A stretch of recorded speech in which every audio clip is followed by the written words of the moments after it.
De que o tema é muito aberto, né? Ele é bem abrangente e não tem condições da gente esgotar o assunto. Mas a gente vai, sim, se ater ao que o texto propõe dentro desse tema. E em Tiago 2, nós vamos ler o versículo 1 e até o 9 alguns. Pode ler? Diz assim: meus irmãos, não tenhais a fé de nosso Senhor Jesus Cristo, Senhor da glória, em acepção de pessoas. Porque se no vosso ajuntamento entrar algum homem com anel de ouro no dedo, com vestes preciosas, e entrar também algum pobre com sórdida vestimenta, e atentares para o que traz a veste preciosa, e lhe disserdes: assenta-te aqui num lugar de honra, e disseste ao pobre: tu fica aí em pé, ou assenta-te debaixo do estrado, porventura não fizeste distinção dentro de vós mesmos, e não vos fizeste juiz de maus pensamentos? Até aqui, né? Amém? Que Deus nos ajude nessa hora. Fiquemos à vontade. Amados, nós, num domingo frio, uns falam friolento, né? Alguns, né, conhecem esse termo, né? Não vou dizer o lugar, mas muitos conhecem esse clima, né? Onde está mais frio hoje, todo mundo agasalhado, de braços cruzados, né? Para poder então se aquecer. A igreja sair de sua casa, né? Do seu aconchego, para poder vir à casa de Deus, adorá-lo, né? Exaltá-lo, glorificar, já faz jus ao tema do mês, que seria: não abro mão da minha fé. Compromisso compromisso. Então, durante o mês, nós vamos estar falando sobre compromisso. Cada pregador tem seu tema, seu texto, que vai trazer para a igreja, vai lembrar para a igreja alguma área em que nós fizemos um trato com Deus, um contrato, uma aliança, né? Esse compromisso seria um comprometimento, é algo feito entre partes, né? Alguns não assinam, mas empenham a palavra, empenham o coração e faz jus à decisão. Então não tenha dúvida, amados, que não é um sermão que vai esgotar o assunto, mas durante todo mês, aos sábados, domingos e quartas-feiras, uma vertente das nossas obrigações em relação a Deus, ao Senhor, será abordado. E com isso, nós vamos nos lembrando. Não dá para comparar os nossos compromissos sociais, seculares, em relação aos compromissos que temos com Jesus e com Deus e com o Espírito Santo, a nossa fé, a palavra de Deus. Os compromissos seculares são aqueles compromissos que, na demanda da vida, né, em trabalho, estudo, família, enfim, mas a nossa vida com Deus, nosso relacionamento com Deus, ele é pautado com outros valores, né? São outras condições, né? Não dá para a gente confundir isso. Então, não dá para a gente lidar com Deus como a gente lida com o patrão. Não dá para lidar com Deus como a gente lida com a faculdade. Não dá para lidar com Deus como os caminhoneiros querem lidar com o governo.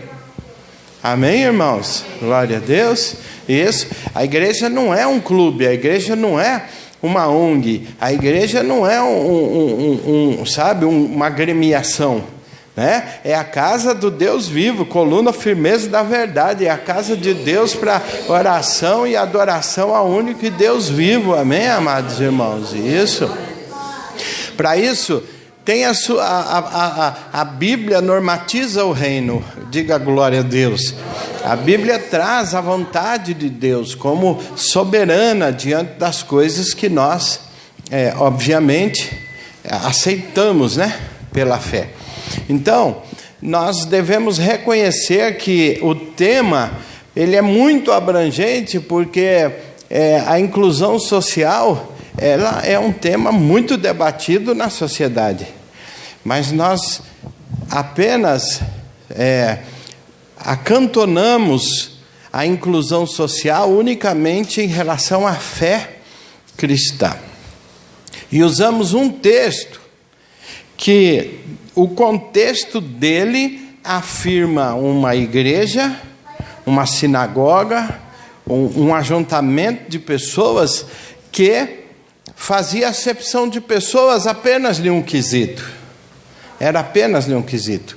Era uma demanda entre pobres e ricos. Eram judeus ricos que zombavam dos pobres e ainda humilhavam os pobres e queriam ter os melhores lugares na sinagoga. Eram judeus cristãos. Mas no ajuntamento poderia chegar, sim, algum judeu não cristão, acostumado a ter honra, acostumado a ser bem tratado, rico, que explorava os pobres, humilhava os pobres e ainda falava mal da religião deles, que era o cristianismo. Então, amados irmãos, quando esses judeus se convertiam, ou vinham aqui fala ajuntamento, mas esse ajuntamento aqui, ele é entendido como sinagoga, que era o lugar onde os crentes, os judeus cristãos se reuniam. Tá certo que no capítulo 5, o Tiago já fala, está alguém entre vós doente, chame os presbíteros da igreja. Então aqui ele já usa o termo igreja. Mas ali o ajuntamento ainda não tinha essa popularidade de igreja. E o ajuntamento seria um local onde eles ficavam, que seria a sinagoga. Então, dentro desse contexto, o Tiago, o pastor Tiago, estava falando, né, que é apóstolo, pastor, né? Ele estava falando com a igreja o seguinte: olha, a igreja de Cristo precisa entender que a forma que ela vê o ser humano é diferente como o homem sem Deus vê, como a sociedade vê. Porque a sociedade valorizava o ser humano pelo que ele tinha. E a igreja não poderia se enveredar por esse caminho, não poderia conceituar valores mundanos. Então ele quis dizer, na igreja não, o valor é pelo ser humano, é pela pessoa humana, é pelo independente da sua classe social. Amém, amados irmãos? Isso. E a gente percebe, meus queridos irmãos, que existe isso mesmo. Há um bom tempo atrás eu ainda estava na Bahia, em Salvador, e uma pessoa nova convertida, essa pessoa veio para a igreja com muitos problemas, muitas dificuldades, inclusive com problemas de endemoniamento. Foi muita luta, muita oração, consagração, muito atendimento, muitas e muitas noites, fechando a porta depois do culto para poder estar ali intercedendo e libertando aquela pessoa pelo poder do nome do Salvador Jesus. Depois que essa pessoa se libertou, ela ficou um tempo firme na igreja e depois nos procurou e disse que a condição social dela era incompatível com aquela congregação e que ela iria então congregar em uma igreja de gente rica. Citou o nome da igreja, uma igreja de gente rica, e foi. Entendeu? Então você percebe que essas coisas existem. Assim como também existem pessoas que elas são mais afortunadas e elas querem tirar proveito sobre isso. Elas acabam, como a gente percebe no dia a dia, na experiência, né, durante esses 30 anos aí trabalhando, a gente percebe que por ter uma condição melhor, quer às vezes exigir e mandar e subjugar. Essa questão de ter dinheiro ou não ter dinheiro, que é o texto que nós estamos lendo aqui, é uma dificuldade para quem tem e é uma dificuldade para quem não tem e está do lado de quem tem. Então, o Senhor diz o seguinte, que os que têm precisa viver e agir como todo cristão age e vive. Amém, irmãos? E os que não têm, precisa também agir da mesma forma. Amém, amados irmãos? Glória a Deus. Então, prezados, o texto ele vem falando, né? O versículo 4, ele fala sobre pessoas que julgam, né, que são melhores e mais importantes, quem são mais abastados. O versículo 6 vem uma denúncia: vocês desonram o pobre. Ele está falando com esses judeus não cristãos, não convertidos, mas vocês desonraste o pobre. Porventura não vos oprimem os ricos e não vos arrastam aos tribunais? Porventura não blasfemam eles do bom nome que sobre vós foi invocado? Quer dizer, eles blasfemavam dos cristãos e eles também humilhavam e zombavam dos cristãos, até que eles vinham se convertendo. Então a igreja enfrentava naquela época essa dificuldade. Mas o Senhor, Ele diz o seguinte, que a lei que rege isso está baseado lá no versículo 8, que ele cita: todavia, se cumpridos conforme a Escritura, a lei real, amarás o teu próximo como a ti mesmo, bem fazeis. Então ele diz que o que vale aqui é o amor, tanto o amor de um para com o outro, um para com o seu próximo, independente da classe social que ele tem ou que a outra pessoa tem. Amém, amados irmãos? Não é a condição social que vai diferenciar uma pessoa da outra, mas o que importa é que todos possam cumprir essa palavra, esse mandamento, que é o mandamento de amar uns aos outros. E aí ele já declara, baseado nesse versículo 8, ele já declara no 9: mas fazer acepção de pessoas comete pecado e são redarguidos pela lei como transgressores. Então, ali ficou, o pastor Tiago lembrou a igreja, não é, do comportamento dos crentes em relação a essa inclusão social na vida cristã, referente à condição financeira. Há alguns que entendem que deve-se evangelizar só pobres. Outros acham que precisa evangelizar os ricos. E a palavra de Deus diz: ide por todo o mundo e pregar o evangelho a toda ou a todos, independente de que, irmãos? Da classe social. Amém? Isso. E o Senhor, Ele fez várias passagens, várias referências, dizendo para se anunciar o evangelho ao pobre, porque os ricos estão mais seguros, porque eles se apegam mais à condição financeira. Então não tenha dúvida que o pobre, ele depende mais de Deus do que o rico. O pobre tem mais facilidade de declarar sua dependência a Deus do que o rico. O rico demora para se declarar dependente de Deus, porque ele está praticamente ancorado ali na sua riqueza. A sua riqueza, a sua abastança dá para ele uma sensação de segurança, dá para ele uma sensação de tranquilidade que o pobre já não tem. Então, não que a palavra de Deus condena o rico, mas ela condena o rico que tem um comportamento diferente do que a palavra de Deus manda ter. Amém? Assim como Deus também não condena a riqueza, mas condena o amor a essa riqueza. Amém, irmãos? Nós também não podemos confundir o que diz lá em Romanos, se não me engano, capítulo 3, versículo 7, que diz lá: olha, devemos dar a quem devemos. Se devemos impostos, impostos. Se devemos tributo, tributo. Mas se devemos honra, honra. Então, dar honra a quem tem honra. Não podemos confundir. Por quê? Porque dar honra a quem tem honra é diferente de bajular o rico por causa da sua condição social. Então, amados e queridos irmãos, olhando para a igreja cristã, como por exemplo, se a gente olhar para Atos 2, pode ir lá, e você vai perceber que lá em Atos 2 a igreja ela tinha um comportamento. Ela tinha um comportamento de acolhimento mesmo.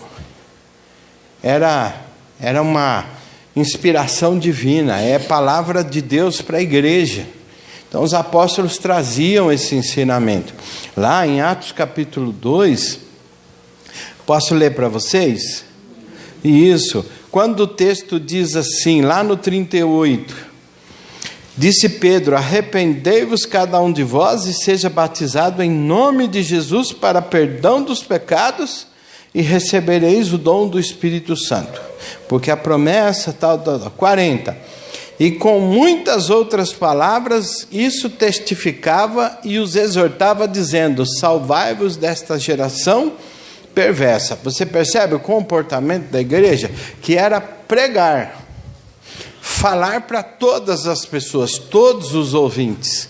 E todos os ouvintes, quando aceitavam o evangelho, eles caíam dentro de uma mesma fé, um mesmo pensamento, uma mesma normatização. Diga amém.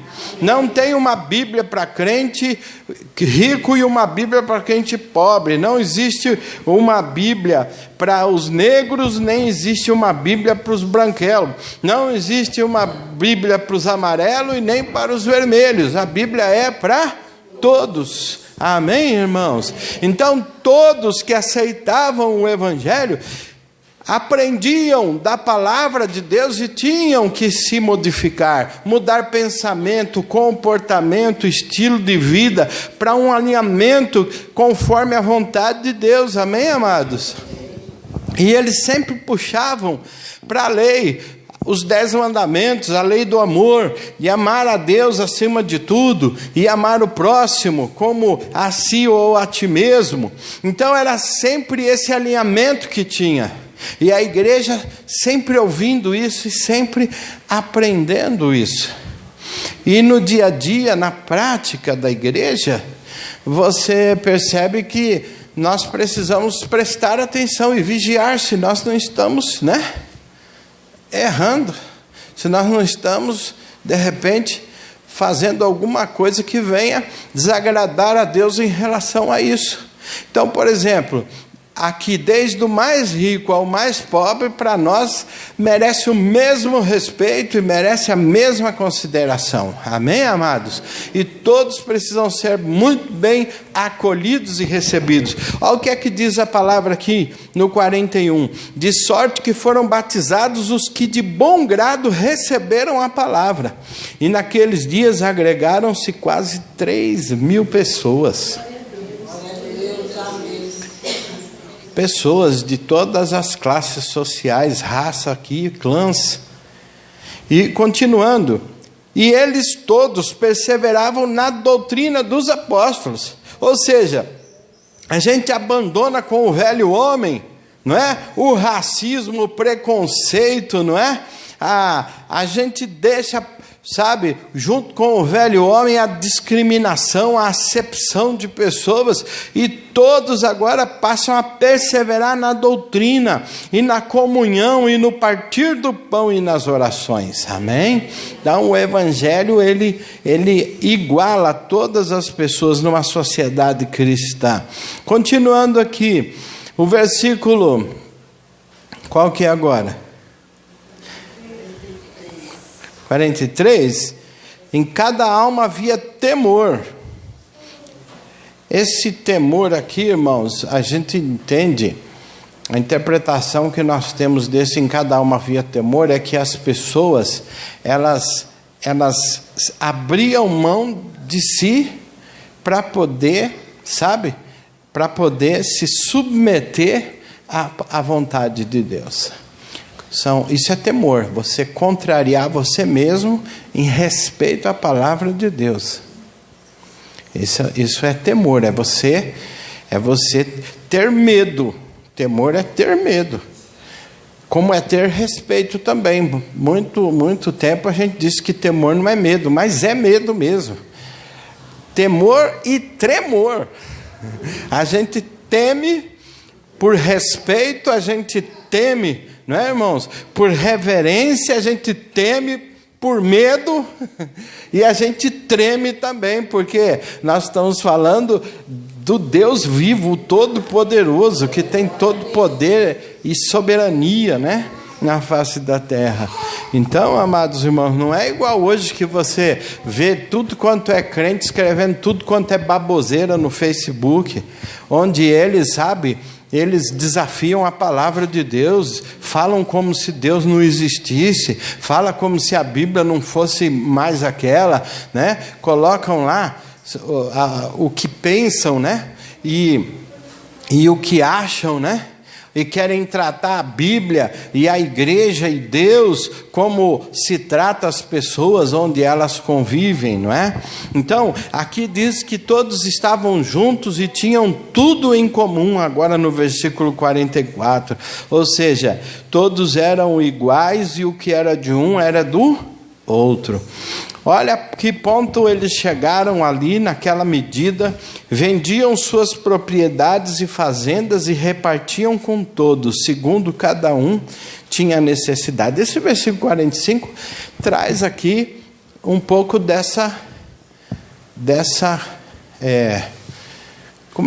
bota lá o tema lá de novo, põe lá o tema, por favor, que eu esqueci aqui, obrigado. Essa inclusão social, era esse nome que eu não estava lembrando, abençoado. Entendeu? Então esse versículo 45, ele traz essa inclusão social. Quer dizer, quem tinha pouco seria incluído naquela sociedade cristã. Os menos desfavorecidos. E essa é uma realidade, irmão. Se você olhar para todo o Antigo Testamento, se você olhar para as leis lá de Levítico, né? Lá do Pentateuco, Gênesis, Êxodo, Levítico, Número, Deuteronômio. Se você olhar para o Pentateuco, você olhar ali para as leis, você vai perceber o quanto Deus se preocupava com o pobre. Quem está me ouvindo, diga amém. Quanto Deus se preocupava com as divisões de terra, o quanto Deus se preocupava com as viúvas, com os órfãos, com os menos favorecidos. Está lá, quantas e quantas leis está lá, não é verdade, amados irmãos? É ou não é? Isso. Jesus também foi um cara que se preocupou com essa inclusão social. Quantos que ele curava e dizia, não diga a ninguém, procura o sacerdote e cumpra conforme as regras da inclusão social. Curar um leproso, aquele leproso, ele pela sociedade era impedido de ter acesso à coletividade. Quando ele era curado, Jesus dizia para ele, você tem que obedecer às regras da inclusão social. Você vai lá, se apresenta o sacerdote e ele vai conferir e vai ver se você está curado mesmo, para poder então liberar o teu nome da lista dos excluídos e fazer você retornar à sociedade. Então, amados irmãos, você percebe aqui, ó, versículo 46, eles perseveravam juntos todos os dias no templo, partindo pão em casa, comiam juntos com alegria e singeleza de coração. Então, louvando a Deus, caindo na graça de todo o povo. E todos os dias acrescentava o Senhor à igreja aqueles que haviam de se salvar. Olha que coisa interessante, não é? O comportamento da igreja. E se você for para sair de Atos 2 e for para Atos 6, você continua percebendo a igreja ainda preocupada com essa questão da inclusão social. Lá você percebe assim, ó, Atos 6 diz assim, ora, naqueles dias, crescendo o número dos discípulos, houve uma murmuração dos gregos contra os hebreus, porque as viúvas eram desprezadas no ministério cotidiano. Você percebe? Então foi aonde instituíram os diáconos, porque os apóstolos falaram, não, mas cada macaco no seu galho, cada um na sua. Nosso ministério é a palavra e a oração. Para esse serviço, nós vamos ter que chamar outras pessoas, porque eu não posso sair do meu ministério para atender outro ministério, que é o ministério das mesas, que é o ministério de socorros, né? Então, Atos 6, ali foram instituídos os diáconos, que é um ministério de socorros, onde as pessoas serão socorridas. Não é trabalho de pastor. Aqui em Atos 6 diz, não é para o pastor fazer isso. É a igreja que tem que escolher pessoas para fazer esse trabalho, né? Aí o pastor, apresentam ao pastor. O pastor olha, treina, orienta e solta, libera eles. É o que está escrito em Atos 6. Reclamaram com os apóstolos, então tá, nós não vamos fazer, não somos nós que temos que fazer, escolhe aí vocês. Aí a igreja escolheu, apresentou para ele, aí ele disse, são esses? São. Então ele orou e oficializou.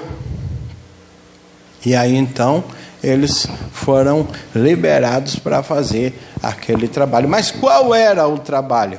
Atender órfãos, atender as viúvas. É a igreja praticando o quê? A inclusão social. Quantos outros textos nós temos na Bíblia que diz o que adianta você chegar para o necessitado? Olha, Deus vai te abençoar, confia, mas você não dá o pão para ela. Não é verdade? Então sim, a igreja ela precisa de ter esse grupo organizado, e esse grupo precisa de dinheiro. E quem dá esse dinheiro para o grupo é os crentes. Então quando esse grupo pedir dinheiro, por favor, dê. Porque senão os diáconos não conseguem trabalhar. Entendeu? Porque os irmãos vão estar bem, alimentadinhos, felizes da vida. Eu mesmo, quando acabo de comer, eu fico tão feliz, é uma alegria tão grande. Mas e outras pessoas que precisam? Chega na igreja, né? E às vezes está passando umas dificuldades, alguém precisa ter essa percepção para poder ajudar. A igreja ela é perfeita? Ela não é perfeita, mas ela precisa se preocupar com isso, como por exemplo, com o que essa igreja aqui tem que se preocupar? Ela tem que se preocupar com um ministério de surdo e mudo. Alguém aqui precisa fazer aula de Libras, para que essa igreja ela seja a igreja que proporciona uma inclusão social para os surdos e mudos. Essa igreja precisa ou de elevador, ou de rampa, ou de banheiros aqui embaixo.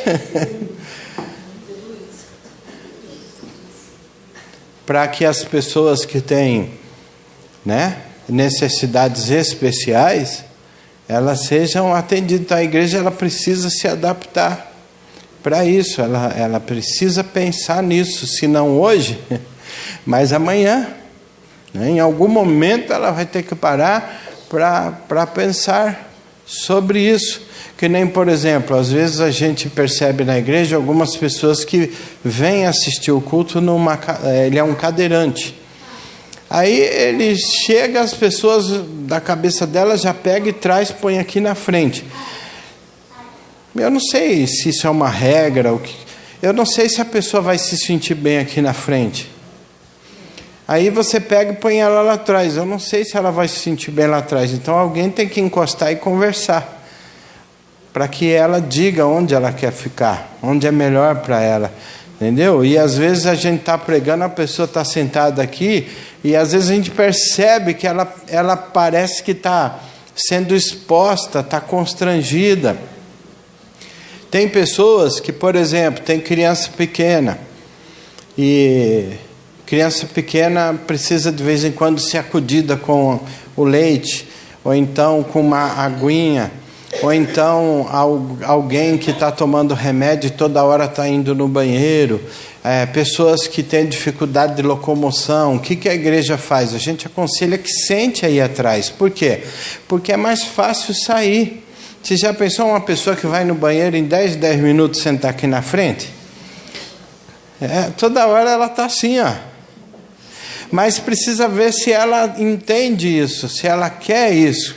Algumas pessoas têm dificuldade auditiva. Será que nós somos capazes de preparar um banco aqui com uma estação, com 5, 6 fones de ouvido, para que essas pessoas que queiram sentar ali, colocar o fone para poder ouvir melhor o que se canta, o que se prega, o que se dirige? Entende? Será que a nossa igreja ela está comprometida com a inclusão social cristã?